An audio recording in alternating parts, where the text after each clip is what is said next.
Well, thank you very much, Sozos Christos.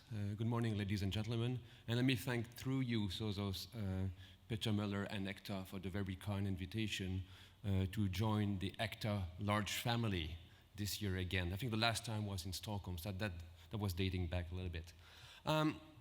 Well, this is not going to be the most exciting moment in your day. You know, when the WIPO guy comes to provide an update on WIPO activities, it tends to be dry stuff. So I will try at least to make it informative. Let me perhaps rebound by making a parallel with what your treasurer said about ECTA's financial situation. WIPO's financial situation is also quite good. We had a little surplus at the end of the last biennium. And this healthy financial status of the organization is largely driven by the excellent performance of our global IP systems, which are the PCT, the Madrid system, and the Hague system in particular. And we will continue to seek the geographical expansion of these systems. We will continue to try to improve the level of services and further develop the electronic tools supporting them. But before I turn to the specific performances of these systems, maybe perhaps give you a little bit of the global picture. As reported in our World Intellectual Property Indicators, and in its 2014 edition, which reports about all the IP activities available around the world until 2013, patents applications over the last 20 years have grown 2.5-fold. And the growth is largely driven by the 5 top offices, China, USA, Japan, Korea, and the EPO, and which confirms again that for the last few years, we've started witnessing the emergence of new innovation pools in Asia in particular. Similarly, trademark applications around the world over the last 20 years have also grown by 2.7-fold. And I think we've reached very close to the mark of 5 million new trademarks being registered last year around the world, almost 5 million trademarks.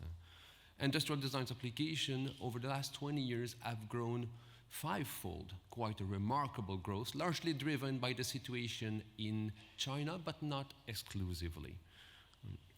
Now, what you see on the screen are infographics about our global IP system, so let me turn to these. I don't expect you to be able to read them on the screen. I will not walk you through them either. It's just to let you know that these are available on our website should you need more detailed information about the performance of our systems. Let me just give you a few highlights. So first, let me address the PCT. Because it is our largest system, both in terms of geographical scope and in terms of volume of operations. In 2014, there was no new accession to the PCT, but mind you, it's a very, very mature system. 75% of the countries around the world are members of the PCT. And we had last year a growth rate of 4.5%, which is very good on the basis of the gloomy economic times that we're going through. In 2015, we expect expansion of the PCT. We expect expansion in the ASEAN, among the ASEAN member states, in particular Cambodia and Myanmar should be joining the PCT this year.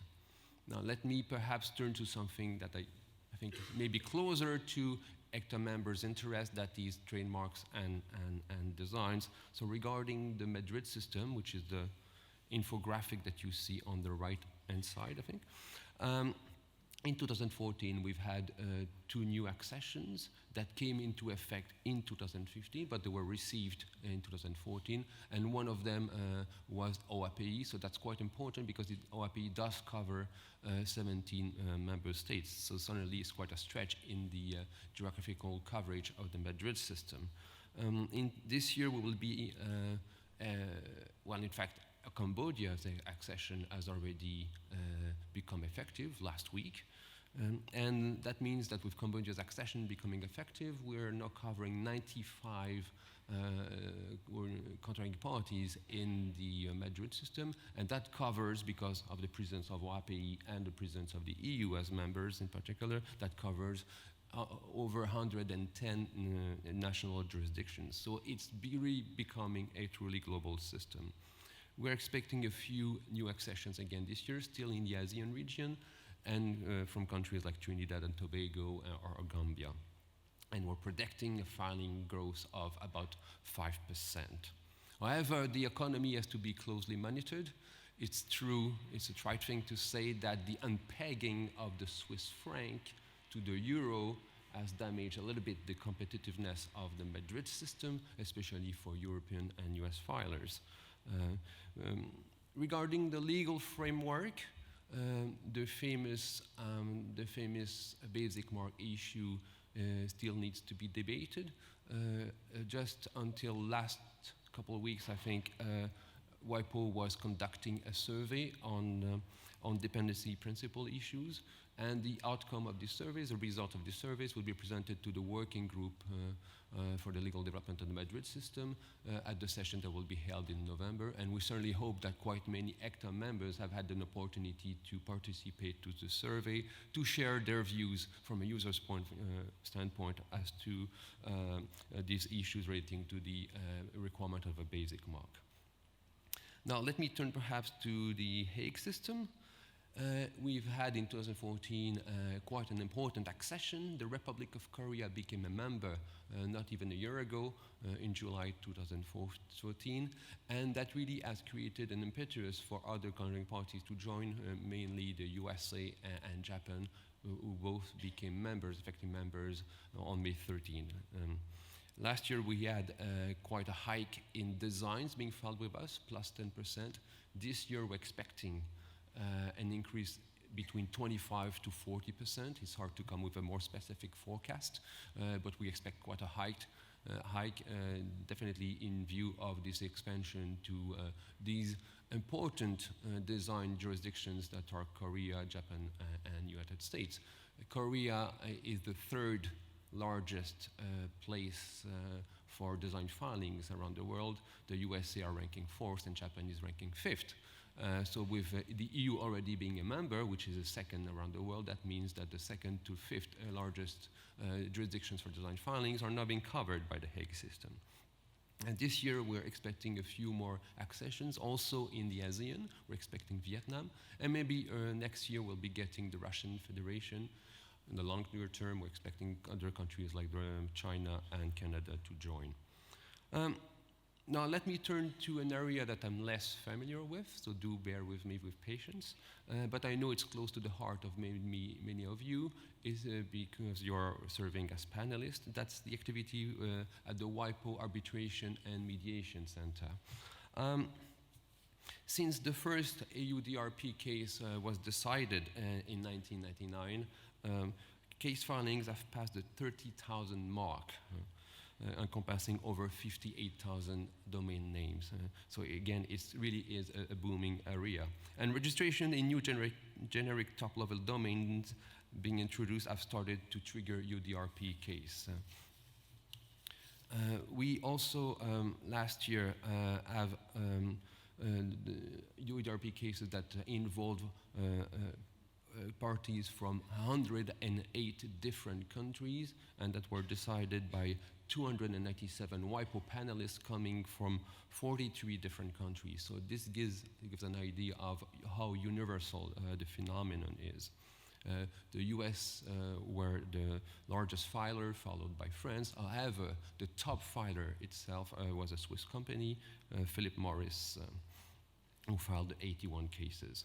Now, let me walk away from these detailed statistics. Those of you who are interested in such statistics will find more information in the abstract, and that is part of the information made available for this conference. And maybe let me focus rather on the strategic work undertaken by the Arbitration and Mediation Center. Maybe I'd like to mention three specific activities. First, for all type of IP disputes, the Center has issued updated WIPO rules incorporating the latest developments in international arbitration. The Center also made available tailored agreements to be used by companies in the telecoms industry so that they can refer to these for the settlement of dispute concerning fair, reasonable, and non-discriminatory licensing terms. And finally, the center has begun offering services to IP offices of the world for the establishment of optional ADR frameworks. Right, so much for our global IP systems. Let me perhaps turn now to the WIPO normative agenda. The normative agenda is an area where progress has been sometimes a bit frustrating over the last few years. Yet there's been successive outcomes. First, let me mention the successful outcome of the thank you very much. 2 minutes of the diplomatic conference for the Lisbon Agreement, for the adoption of a new act for the Lisbon Agreement for geographical, the protection of population of origin and the registration. This has turned to a new act being adopted. The new act will allow the registration of geographical indications in addition to appellation of origin. It will also allow intergovernmental organizations to join, notably the EU. And it shall come into force once we've gotten the necessary accessions from at least 5 eligible contributing parties. Things are stalling a little bit for the design law treaty. However, on the copyright front, we've had major successes in the past, and we're now very much engaged into promoting our 2 latest copyright-related treaties, which are the Beijing Treaty and the Marrakesh Treaty. And Beijing Treaty will take a few more years before it comes into force, but we're really hoping that by the end of next year, we'll have the Marrakesh Treaty getting into effect. Let me mention also the launch of the Accessible Books Consortium, which triggered quite a number of achievements around the world. In closing, in the last minute that I may not have left yet, let me perhaps stress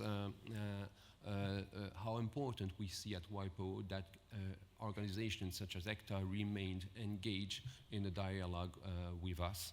I'm very pleased to hear that ECTA has created its WIPO Link Committee. Unfortunately, due to an unforgiving flying schedule, I was not able to participate to the kickoff meeting yesterday, but I know there'll be opportunities to discuss how we can further institutionalize the very good cooperation that we have with ECTA, its membership, and its committees. Thank you very much for having me this morning. I wish you all a very successful conference and very pleasurable time in Hamburg. Thank you.